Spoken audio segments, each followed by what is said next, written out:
This story is drawn from Third Army veteran accounts, United States War Crimes Branch records, and the transcripts of the Malmedy trial at Dachau. Its mesogarbognias, its victims, its perpetrators, and its aftermath are historical fact. Some individual scenes and characters have been reconstructed to give voice to what the record leaves silent. 50 American dog tags, 50 names stamped in metal, all of them hanging from the neck of a single SSS captain who was still breathing on the 12th of April, 1945. The general who found him was George S. Patton, and Patton had already reread the report from a place called Baugnez. Patton knew how exactly what those 50 names meant. This is how he came to be standing in that yard. The road out of Bad Nauheim ran flat and gray in the April light. Trucks moved along it in slow convoys, canvas roofs stained from a winter that would not fully leave the ground. Somewhere behind them, the Third Army was still moving east. Somewhere ahead of them, in a place called Ordruf, a camp had been opened 8 days earlier. And the smell of it had reached General Eisenhower, and he had ordered every senior officer he could find to come and see with his own eyes. General George S. Patton, Jr. was one of them. He was 59 years old. His voice had thinned in the last winter. His hands were dry. His eyes had the pale, focused look of a man who had not full slept in months. He wore the ivory-handled revolvers on his hips out of habit now, not display. The war in Europe had less than 4 weeks to run, and Patton knew it, and he did not like what that fact was doing to him. He wanted, more than he could admit out loud, to keep driving east, past the Elbe, past Prague, past every stopping line the politicians had drawn. He would not be allowed to. On the 12th of April, 1945, his convoy stopped at a prisoner of war processing center outside the town. He had not planned to stop. He was told there was a problem with paperwork on a particular prisoner, and Patton, in the last month of his war, could still be drawn in by any small thing that looked wrong. He walked down a line of German soldiers. They stood in the mud with their hands empty. Waffen-SS men, Wehrmacht conscripts, boys who had been in uniform for 6 weeks, old men who should have been on farms. American clerks moved along the line with clipboards, taking names, recording serial numbers, searching pockets. The line went on for 100 yards. Patton walked past most of them without a second look. Then he stopped. He stopped in front of a man who stood taller than the others, a captain. The rank switches were still on his collar. Around his neck, beneath the collar, something caught the pale spring light. Not one piece of metal, not two, dozens.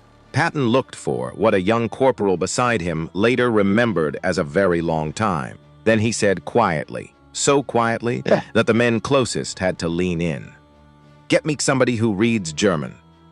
400 kilometers to west, in a cemetery near the village of Henri Chapelle in eastern Belgium, 84 white crosses stood in careful rows.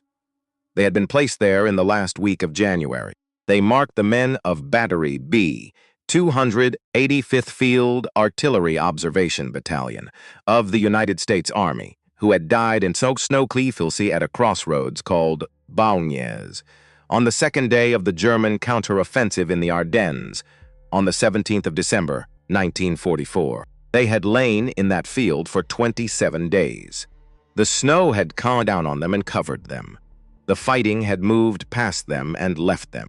American patrols had known they were there and had been unable to reach them because the ground was contested and the roads were mined and the wind was killing men on both sides for cold that reached minus 20 degrees. It was only when the First Army finally pushed back through Baugnez on the 14th of January that a lieutenant named John Kane of the 3,200th Graves Registration Company was able to walk into the field with a squad and a metal detector.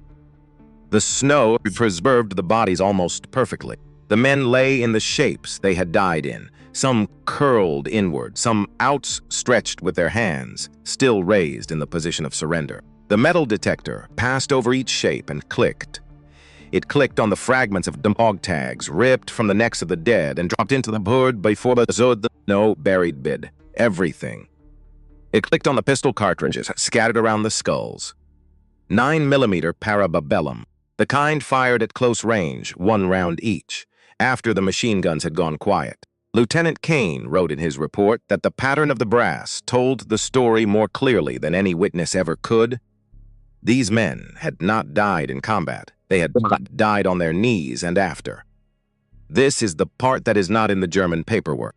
This is the part that Klaus Richter, the SS captain now standing in the prisoner line outside Bad Nauheim, with 50 American names hanging around his neck, would not put in his statement. Not that day, not later, not ever. He was 30 years old. He was tall and lean, and his eyes were the color of wet slate. He had joined the 1st SS Panzerdivision, the Leibstandarte SS Adolf Hitler, in 1938 when he was 23.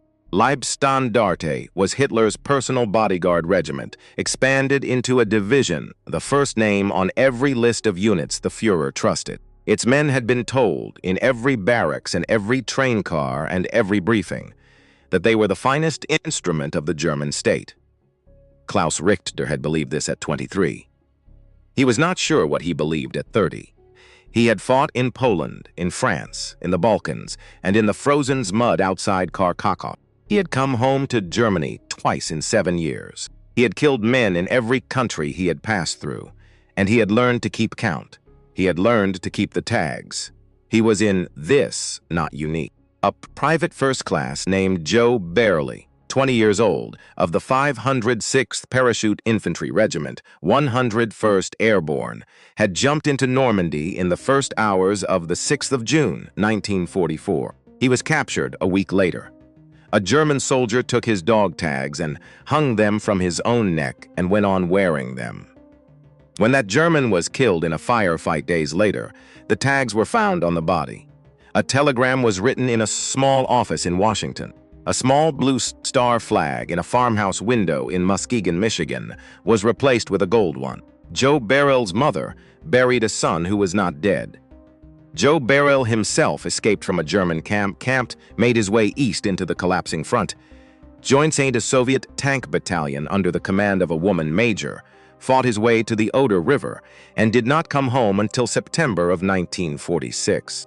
The dog tags of American dead were currency in the German army. They were kept as souvenirs.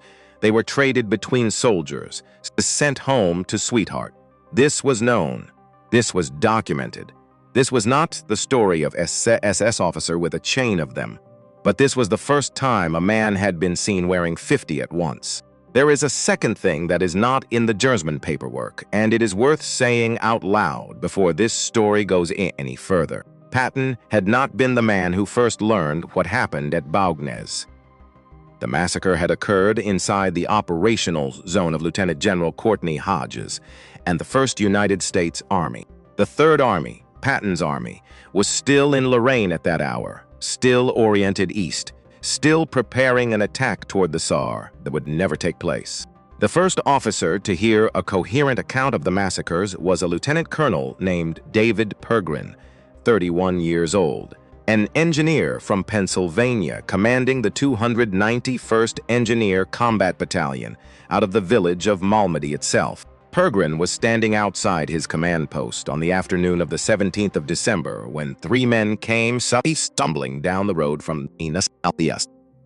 They were bloody. One had been shot through the shoulder. Another had been shot through the back. They were speaking in a rush and were not making sense. Pergrin got them inside, got them warm, got them to slow down. Somewhere between 15:15 and 16:15 that afternoon, Pergrin sent a message up the wire to 1st Army headquarters at Ododotbododo. There had been a massacre south of him. American prisoners, machine guns. He did not yet know how many. The message reached General Omar Bradley before nightfall. It reached General Eisenhower before dawn. It reached General Patton in Lorraine on the morning of the 18th, along with the operational shift that would send him north, and Bastogne and the winter, that would kill 15,000 American soldiers by frostbite before it was done. In the intervening weeks, Patton would fight the coldest battle of his career. He would go to Bastogne. He would order a chaplain named James O'Neill to write a prayer for good weather so his aircraft could fly. He would drive his men through snow that killed thousands before any bullet touched them. He would read Pergrin's report a second time, and a third, and put it in the folder marked Malmedy, and let the folder grow thick with what came after. He would know about the tags in 4 months. Now, on the 12th of April, on a spring afternoon at a prisoner of war processing center outside the Bad Nauheim, he was looking at 50 of them at once. A captain named James Mitchell of Cleveland, Ohio, 32 years old, ran the processing operation. He had been there 3 months. He had seen a great many things in 3 months. He had never seen this. A lieutenant named William Harper, 27, arrived at a run. Harper was the camp's intelligence officer. His face went the color of wet paper when he saw the chain. A private first class named Anton Weber, 21, from Milwaukee, whose parents had come from Bremen in 1923 and had not spoken to their sisters in Germany since 1938, arrived a minute later. He was the translator. He looked at the chain, and he looked at Patton, and he did not say anything because Patton had not yet spoken again. The men in the American line had stopped working. The men in the German line had stopped breathing. A wind moved through the yard. Klaus Richter looked back at George S. Patton without lowering his eyes. Patton spoke. His voice was not raised. "Ask him," Weber translated, Richter answered. His voice was calm, palpable. His answer was 2 sentences long. Weber's mouth went dry. He looked at Patton. He translated. "He says he killed all of them, sir. He says the tags are proof." Patton did not move. Somewhere south of that yard, in a frozen field that had been thawed and turned already for spring wheat, a metal detector had, 3 months earlier, found a single dog tag half buried in the mud. It had belonged to a private first class named David Murphy, of Boston, aged 22, the only son of a widow named Sarah. His name was not yet on the list around Sergeant Richter's neck, but it would be. They took Klaus Richter to a stone room with one high window.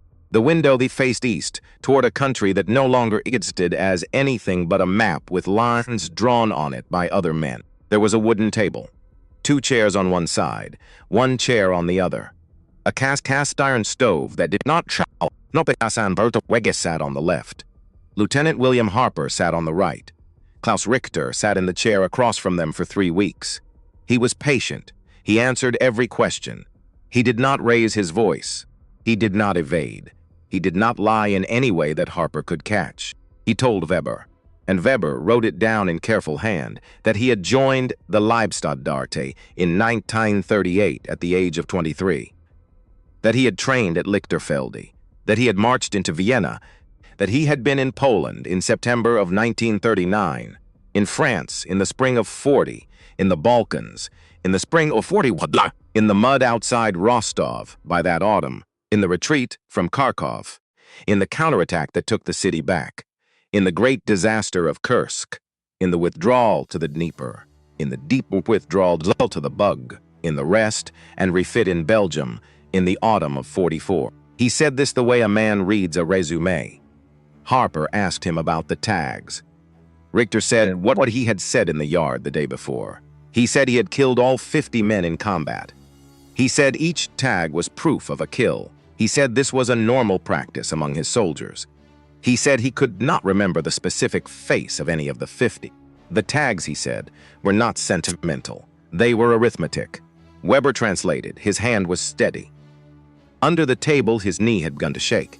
Harper had the Soldbuch, Richter's paybook, open on his side of the table. Beside it, he had a second folder, thin and gray, brought up from the intelligence pool at 1st Army Headquarters. The second folder held a list of 84 names. They were men of Battery B, 285th Field Artillery Observation Battalion, killed at Bognes, Belgium, on the 17th of December, 1944. Harper began to read the tags one by one. He read the name. He read the serial number. He read the blood type. He read the religion. He read every field on every tag in the order they were stamped, in the exact order the United States Army had ordered them stamped. Weber translated each name into German so that Richter would hear it as a name and not as a marking. Richter, across the table, did not react to any of them. Harper did. He reached the 17th tag. He set it down carefully. He set the 18th beside it, then the 19th. He looked up at Weber. Weber looked at the gray folder. 17 of the 50 tags on Klaus Richter's chain matched, name for name, serial number for serial number, the list of the American dead at Baugnez. 17 men, one field, one December afternoon, one machine gun, and afterwards one pistol. Harper closed the folder. He did not tell Richter what he had found.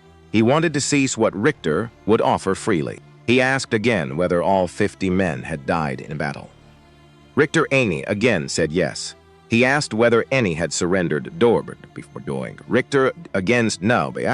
He asked whether Richter had personally fired the round that killed each of them. Richter smiled a small, tight smile, since said that a captain rarely fires the final round himself. He said soldiers for that. Weber translated. His voice cracked once and steadied. Harper wrote the answer down word for word. That evening in the mess hall, Harper sat with a mug of coffee that had gone cold in his hand. He was trying to make the arithmetic work in his head. If Richter had been at Baugnez, then he had been present at a massacre that killed 84 men on their knees in the snow. If he had personally taken 17 of those tags, then either he had lied about combat or he had reclassified the entire massacre and so in his own mind as combat, so that the word had lost its meaning, so that a man on his knees in the snow with his hands raised was to Klaus Richter the same as a man behind a machine gun. Harper decided the second was more likely. A man who believes he killed 50 enemies in battle is a soldier who has lost the ability to tell battle from murder. That distinction, Harper thought, was the entire point of the last 5 years. He wrote a memo. He forwarded it up the chain. To the War Crimes Branch, Judge Advocate, to 3rd Army. From there to 1st Army. From there to the theater. He recommended a full investigation of every name on the chain. He recommended cross-referencing every serial number with the muster rolls of every American unit that had touched the Ardennes offensive between the 16th of December and the 25th of January. He recommended interviews with every Graves registration officer who had walked a killing field that winter. At the bottom of the memo, in his own hand, he wrote, "The chain does not tell the whole story. The chain is the index. The story is in the ground." He signed his name. He went to bed. He did not sleep. The investigation moved outward from Baugnez, the way rings move outward from a dropped in still water. Harper had 17 names for. He had 33 still to place. He went to the war rooms of the 12th Army Group. He went to the operational maps that had been folded and refolded through a winter of retreat and pursuit. He traced the route of Kampfgruppe Piper, the armored spearhead that Klaus Richter had ridden with. Mile by mile, village by village from the German border westward through a landscape of small Belgian towns that had, 3 months earlier, become synonymous with a certain kind of death. Hansfeld came first. The village lay east of Baugnez, closer to the German frontier, in the sector held by the 99th Infantry Division and the 49th Cavalry Group. Pieper's tanks rolled through it before dawn on the 17th of December. The village had been full of American soldiers, many still asleep, some still in their bedrolls when the tanks arrived. About 100 surrendered without a fight. Some were shot in the road as they came out with their hands up. Others were made to walk east toward the rear and were shot along the way. Post-war testimony from Belgian women who had stayed behind in Hansfeld because they had nowhere else to go established that between 15 and 18 American prisoners had been killed there before the column moved on. Harper matched 7 names on the chain to the roster of the 14th Cavalry Group that morning. Bullingen came next. Bullingen held a fuel depot. Piper had detoured to it off his assigned route, because his tanks were burning gasoline faster than his supply lines could bring it forward. He took the depot, he took the American fuel, and he took the American guards and the mechanics and the clerks who had been unlucky enough to be there when he arrived. Reports gathered after the war put the number of prisoners killed at Bullingen at approximately 50. Some were shot in the street, 6 shot after being marched into a nearby barn. There was no combat. There was no resistance. There was fuel to be taken, and time not to be wasted on custody. Harper matched 11 names. Lignoville came in the afternoon of the same day. Pepper made his temporary command post at the Hôtel du Moulin, a stone inn on the road west. Behind the inn, in a small between two outbuildings, 8 American prisoners were shot in the back of the head, one by one, and left where they fell. Among them was a medic. The medic was wearing the Red Cross armband when he died.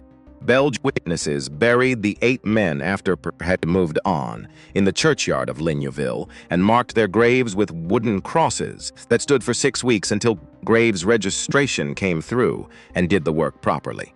Harper matched 9 names: 17 at Bugnes, 7 at Hansfeld, 11 at Bullingsee, 9 at Lignoville.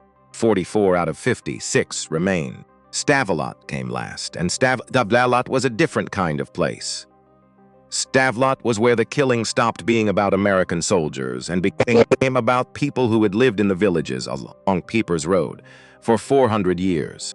Between the 18th and the 21st of December, Pepper's men killed approximately 130 Belgian civilians in Stavelot and in the neighboring hamlets of Parfendruy, Renardmont, and Ster. Men were shot in their own doorways.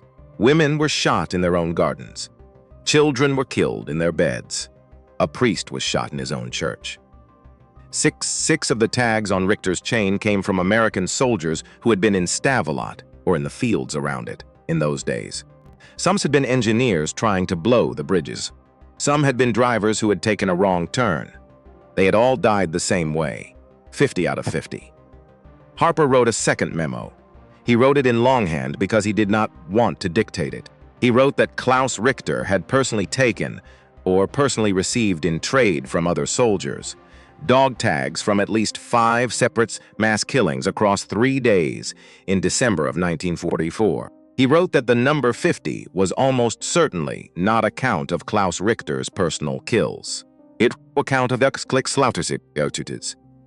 It was a count of the times Klaus Richter had walked among American bodies and had bent down and had chosen which ones to keep. Then Harper made a note in the margin in pencil that he did not put in the official report. He noted that the Leibstandarte had done this before. 28th of May, 1940. Northern France, a village called Wormhout. The 2nd Battalion of the Leibstandarte Regiment, under the command of a young captain named Wilhelm Moncke, had taken about 8 British prisoners from the Royal Warwickshire Regiment and the Cheshire Regiment. They had marched them into a small barn built of packed earth. They had thrown grenades in through the door. Then they had ordered any survivors out in groups of 5 and had shot them against a wall. Klaus Richter had been in the 2nd Battalion of the Leibstandarte Regiment in May of 1940. Harper had it in the Soldbook. Malmedy had not been a moment when the SS lost control. Malmedy had been what the Leibstandarte did. It was already 5 years old. While Harper was walking backward through a hilling field with a folder of names, West Patton had been walking forward 4 months earlier, through the coldest winter Europe had seen in a generation. He had been doing it very fast. On the 18th of December, 1944, Patton read the first cable about a massacre south of Malmedy. He did not stop what he was doing. He was preparing an attack on the Saar. His army was oriented east. Every unit he commanded was pointed at the German border. On the 19th of December, he was in a schoolhouse in Verdun. Eisenhower had called an emergency conference. Bradley was there. Patton was there. Every senior American commander in the theater was there. The situation on the map was as bad as it had been since Kasserine. A German panzer army had punched a hole 30 miles wide through the American line, and the town of Bastogne, a critical road junction to southern Belgium, was in danger of being cut off entirely. Eisenhower asked how long it would take Patton to disengage the Third Army from its current axis, rotate it 90 degrees to the north, and drive it into the flank of the German offensive. Patton said 48 hours. He said it with a calm that made every officer in the room look at him. He was not bluffing. His staff had been quietly working on exactly this contingency for 4 days in case it was needed. He had 3 divisions ready to move. He moved them. The Third Army marched north through Christmas week. It marched in snow that fell so hard the truck lost the road and had to be guided by men walking ahead of them with lanterns. It marched in temperatures that reached -20 degrees at night. It marched with rations that froze in the cans before the men could open them. 15,000 American soldiers across the whole of the American armies in the Bulge were taken out of the line by frostbite alone before any German rifle ever touched them. Their feet went black. Their fingers snapped off. They lay in field hospitals with their boots still on because the boots were frozen to their skin, and the medics had to soak them off in warm water, one at a time. On the 22nd of December, Patton called a chaplain named James O'Neill into his office. Patton told him he wanted a prayer. He wanted a prayer for good weather. He wanted his airplanes to be able to fly. He wanted to see the German columns from the air before they reached the Meuse River. O'Neill wrote the prayer. Patton had it printed on cards and distributed to every soldier in the Third Army. Almighty and most merciful Father, we humbly beseech Thee of Thy great goodness to restrain these immoderate rains with which we have had to contend. The weather cleared on the 23rd. On the 26th of December, the 4th Armored Division punched through the last German ring around Bastogne and made contact with the 101st Airborne inside the town. Patton had done what he said he would do. He had not done it alone. He had not done it cleanly. He had done it on the backs of infantrymen who would never fully feel their feet again, and on the corpses of tank crews who had burned or frozen turrets, and on the shoulders of engineers who had rebuilt bridges under fire in weather that killed the men who stood still. And while he had been doing it, the mood in his army had been changing. On the 21st of December, a 20 officer in the 308th Infantry Regiment of the 26th Infantry Division wrote a line in his war diary. The line that no SS troops and no paratroopers would be taken prisoner. It was not signed by a general. It was not sent up any chain. It was written by a major on a piece of ruled paper at the level of a regiment in the days after word of Malmedy had spread from man to man along the lines. Similar entries appeared in other regimental logs across the American front. Not in every one, but in enough. The order was not from Eisenhower. The order was not from Bradley. The order was not from Patton. The order was from a regiment that had heard what happened at Baugnez and had died on its own that the war had changed. On the 1st of January, 1945, in a Belgian village called Chinon near Bastogne, elements of the 11th Armored Division of Patton's own Third Army took approximately 60 German prisoners. Post-war Inspector General investigations established that at least 21 of those prisoners, all of them from the 1st SS Panzer Division, the Leibstandarte, were shot after they had surrendered. There is no signed order. There is no filed report. There is only the testimony of the men who were there, gathered years later by Army investigators who did their work quietly and filed it in a folder marked confidential. Malmedy had killed 84 American soldiers on the 17th of December. Chinon had killed 21 German soldiers on the 1st of January. They are not the same crime, but they are the same line between the same two dates, and they are the reason Harper, sitting at his desk outside at Bad Nauheim in April, kept a second folder next to the first and would not let anyone but himself open it. Sarah Murphy of South Boston received a small manila envelope in the last week of June 1945, 6 weeks after victory in Europe was declared. She was 48 years old. She had raised her son David alone since his father had died in a shipyard accident in 1931. David had enlisted the day after Pearl Harbor. He had trained at Fort Sill in Oklahoma. He had gone overseas in the summer of 1944. He had been listed as missing in action on the 21st of December, 1944, 4 days after the events at Baugnez. His body had never been positively identified in the field. The envelope had been mailed from an APO number she did not recognize. Inside, it was a typed letter, 1 page, signed by a lieutenant she had never met. Also inside was a small paper packet. Inside the packet was a piece of stamped metal. She sat down at her kitchen table and read the letter. She read it 3 times. Then she opened the packet and took the tag between her fingers. The tag read Murphy, David J. It read his serial number. It read O positive. It read C for Catholic. She sat at the table for a long time. She did not cry.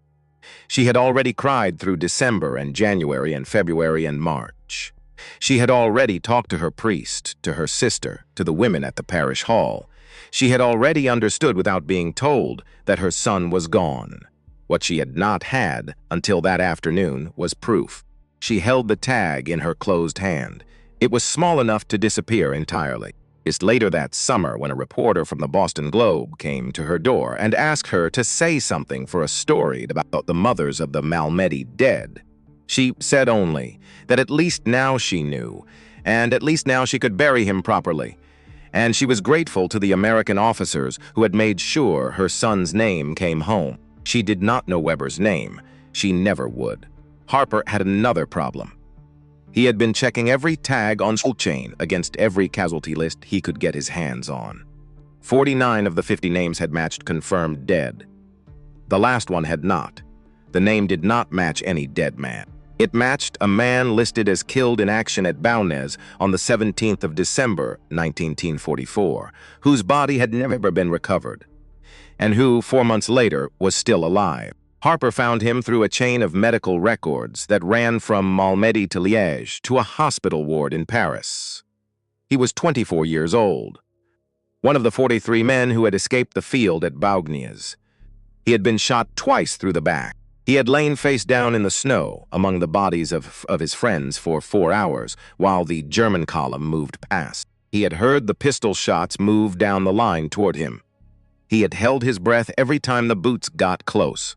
He had felt a gloved hand come down on his neck and unclasp the chain of his own dog tags and take them. He had not moved.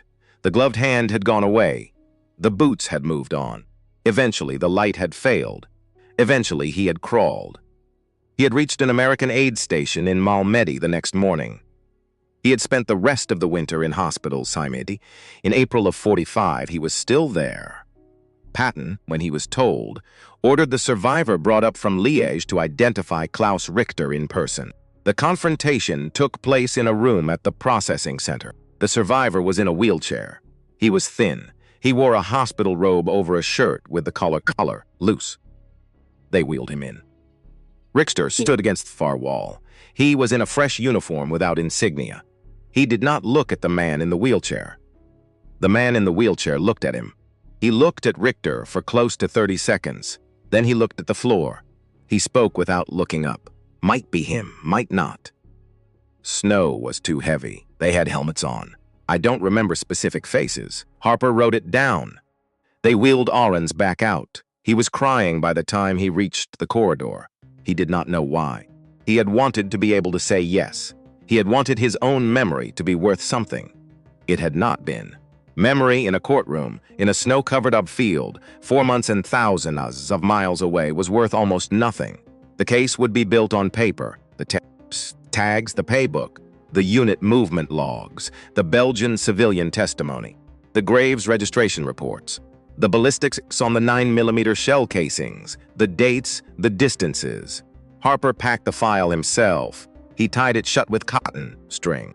At the end of December 1945, the file went south to a small prison town called Schwäbisch Hall, where the United States Army had gathered 400 former members of the Leibstandarte and had begun to take statements. Klaus Richter went with the file. He rode in the back of a canvas-covered truck. He did not ask where he was going. He already knew. While he waited for the courtroom that was coming, 2 of the men in this story would die. Only one of them would deserve it. On the 9th of December 1945, a Sunday, the general got into the back seat of a 1938 Cadillac Model Cis 75 limousines outside his headquarters at Bad Nauheim. He was going pheasant hunting with an old friend, Major General Hobart Gay. The war in Europe had been over for 7 months. He had been shifted out of his command and given a desk. He had signed papers all week that he did not want to sign. He had written letters home that he did not want to write.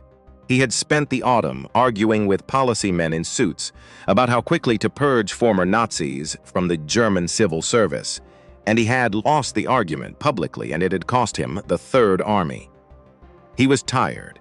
He wanted a day in a field with a shotgun. The Cadillac moved north on the road toward Mannheim. It was cold.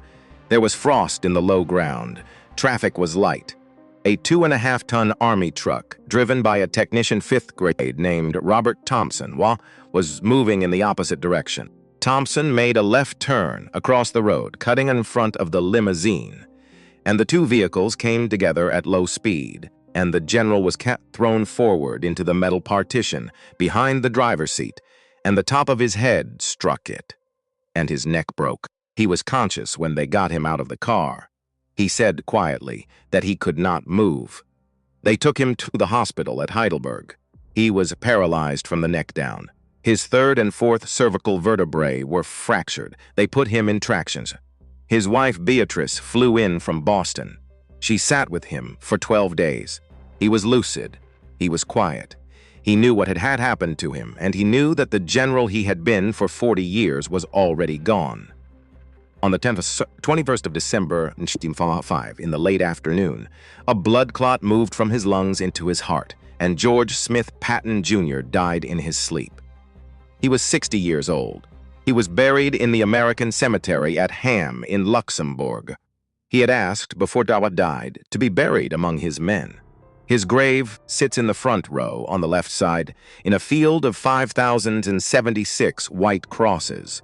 Most of the men around him died at the Patton. In the winter, he pulled them through. A great many of them were killed in the same weeks his officers were beginning to piece together what had happened at Baugnezges. He did not live to see the trial. He did not live to see the men who had killed those 84 soldiers stand in a courtroom. He did not live to see the last of those envelopes reach its address. He did not live to see the man who had worn those tags stand in a courtroom. Weber, who had translated the first sentence in the yard outside Bad Nauheim, was in a wool overcoat in the back row of the funeral. He was 22 years old. He was already a civilian. He had been discharged the week before. In the inside pocket of the coat, he still carried a folded sheet of onionskin paper, on which he had, in his own handwriting, copied out 50 names. He did not exactly why he still carried it. He would carry it, folded in that same shape, for the rest of his life. The trial began 5 months later, on the 16th of May, 1946, in a converted courtroom at the site of the former concentration camp at Dachau, near Munich.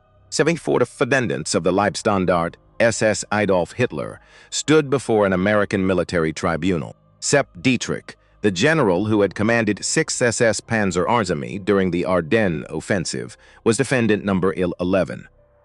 Joachim Pepper, the colonel who had commanded the armored spearhead, was defendant number 42.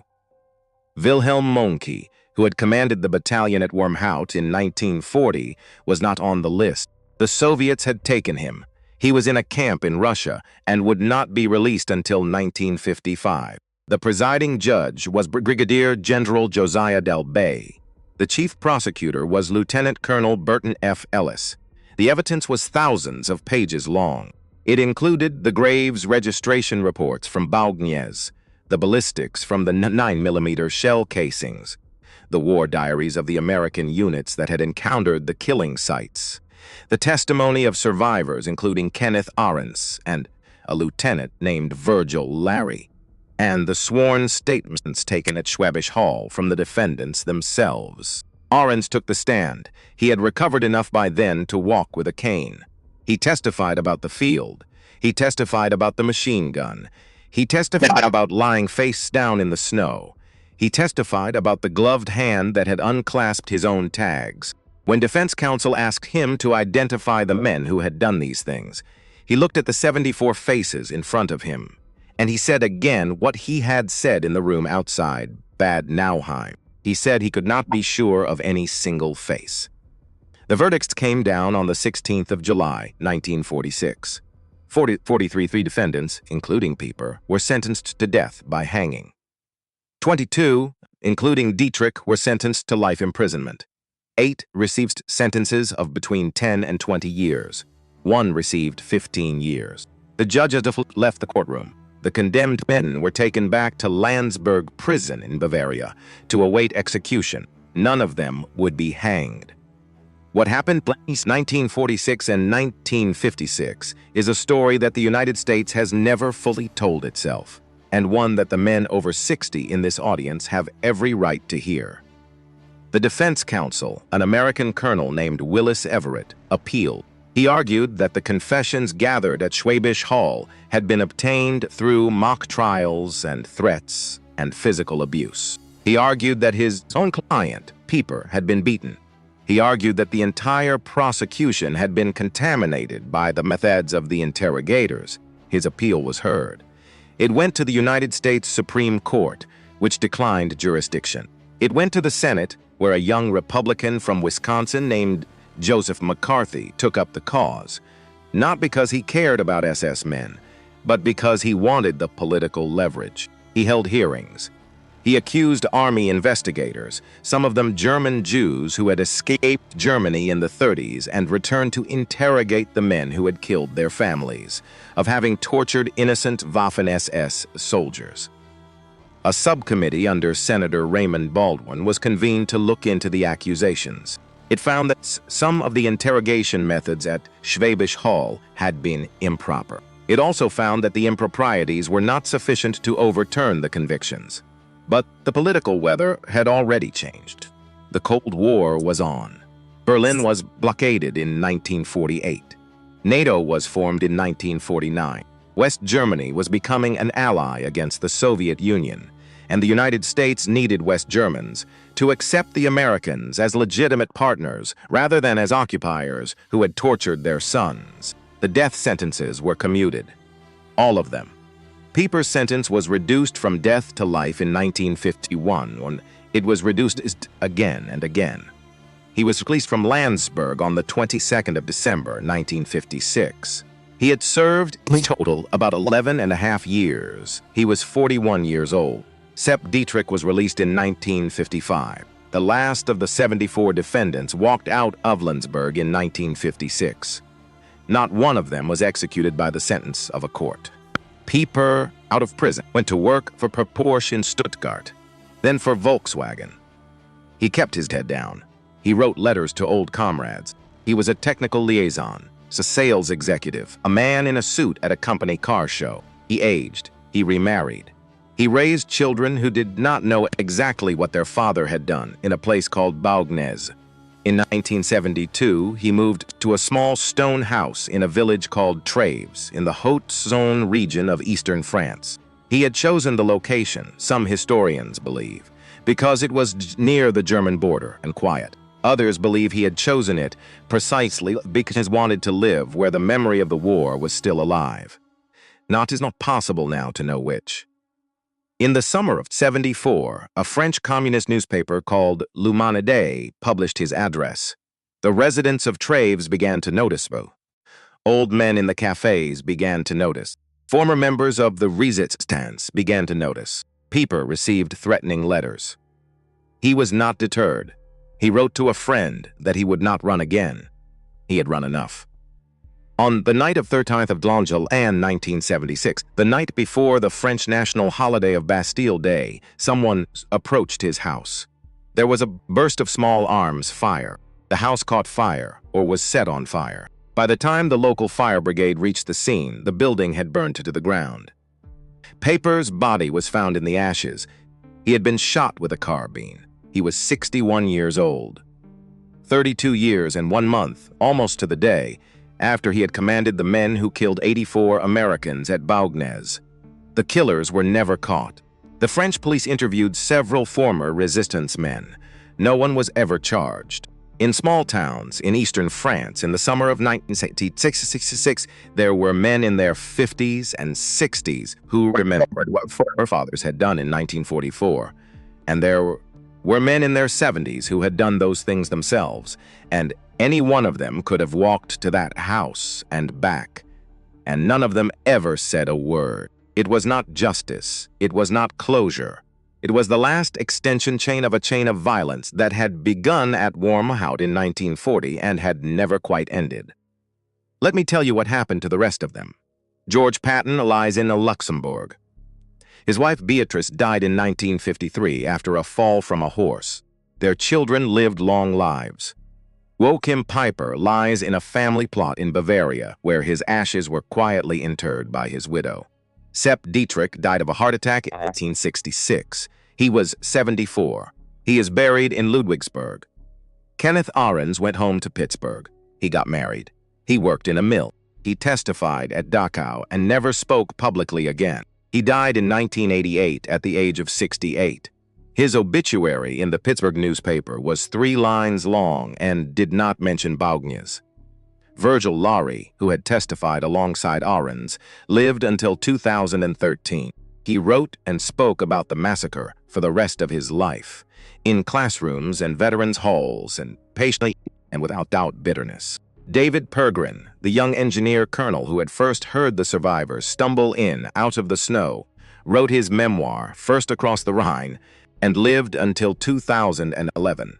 He was 94. The 84 men killed at Baugnes are buried in 2 American cemeteries in Europe, at Henri Chapelle in Belgium, and at the Ardennes American Cemetery near Ypres. Some families brought their sons home to bury them in ground in the years after the war. Some left them in Belgium, in the earth they had died on. The dog tags that Lieutenant Kane and the 3,200th Graves Registration Company pulled up out of the snow at Baugnes in January of 1945 are today in glass cases at the National Euro World War II Museum in New Orleans and at the small Baugnes 44 Historical Center, which stands 200 yards from the field where the men died. You can go there. You can stand on that ground. You can read the names. There is one more thing to say. We do not know with certainty that George Patton stood in a yard outside Bad Nauheim and looked at 50 American dog tags on the neck of an SS captain. We do not have a photograph of it. We do not have a signed order. The story has come down to us in the way that so many stories from that war have come down to us, from man to man, from squads to squad, from a soldier telling his grandson at a kitchen table in Ohio in 1968. We do know that the massacre at Baugnes was real, and that Kampfgruppe Piper was real, and that Patton read the reports with what he was told to do about them, which was to fight through the Ardennes and drive the men who had done these things back into Germany. We do know that 50 tags and 84 bodies and 130 Belgian civilians and 11.5 years of life sentence and 1 fire in a French village in 1976 all belong to the same chain. And we do know that Sarah Murphy, whoever she truly was, and whatever her real name may have been, opened an envelope on her kitchen table in South Boston in the last week of June 1945. And she held a piece of stamped metal in her closed hand, and she knew, finally, that her son was not coming home. That was not victory. That was not justice. That was the last duty the living can perform for the dead. That is why it is still worth telling, 81 years later, to the men in this room who lived through the shadow of that war, and who remember and who will not forget.